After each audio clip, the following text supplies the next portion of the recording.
69లో తెలంగాణ ఉద్యమం జరిగితే అప్పుడు ఒక ప్రాజెక్ట్ ఇస్తామని ఇచ్చినారు. దాని పేరు ఎస్ఎల్బిసి. అది నవ్వాన్నా ఏడువాన్నా అర్థం కాదు. ఎన్నేళ్ళైంది అది? నేను వచ్చిన తర్వాత కూడా మనం చేద్దామంటే ప్రపంచంలోనే అతి పొడవైన సొరంగం 42 కిలోమీటర్లు అభయారణ్యం నుంచి పెట్టినారు. అంటే వెనుకకు పోదు, ముందరికి రాదు. అలా ఒక మిషన్ సొరగొట్టిండ్రు. ఆ మిషన్ తీయరాదిగా, అది తవ్వుకుంటా బయటికి వెళ్ళాలి తప్ప దాన్ని వెనుక తీసుకోలేము. అంటే ఎంత ఘోరమైనటువంటి కుట్ర. దీన్ని ఒప్పుకున్న వాళ్ళు ఎవరండి? దీన్ని అంగీకరించిన వాళ్ళు ఎవరు?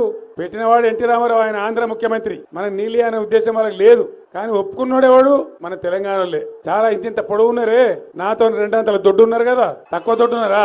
ఈ జిల్లాలో లేరా నాయకులు? ఈ జిల్లాలో ఉన్న జానారెడ్డి ఇలా ప్రతిపక్ష నాయకుడు, ఈ జిల్లాలో ఉత్తమ్ కుమార్ రెడ్డి ఇలా పిసిసి అధ్యక్షుడు. చాలా పెద్ద పెద్ద మాటలు మాట్లాడతారు బయటికి పోయి.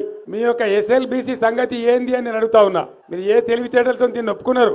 ఈ ఎస్ఎల్బిసి ఒప్పుకున్న నాడు జానారెడ్డి మంత్రిగానే ఉన్నాడు. మరి ఏం చేసినావు నాయన జానారెడ్డి? నీ తెలివి ఏమైంది? ఇలా నల్గొండ జిల్లా ప్రజలకు నువ్వు సమాధానం చెప్పాలి.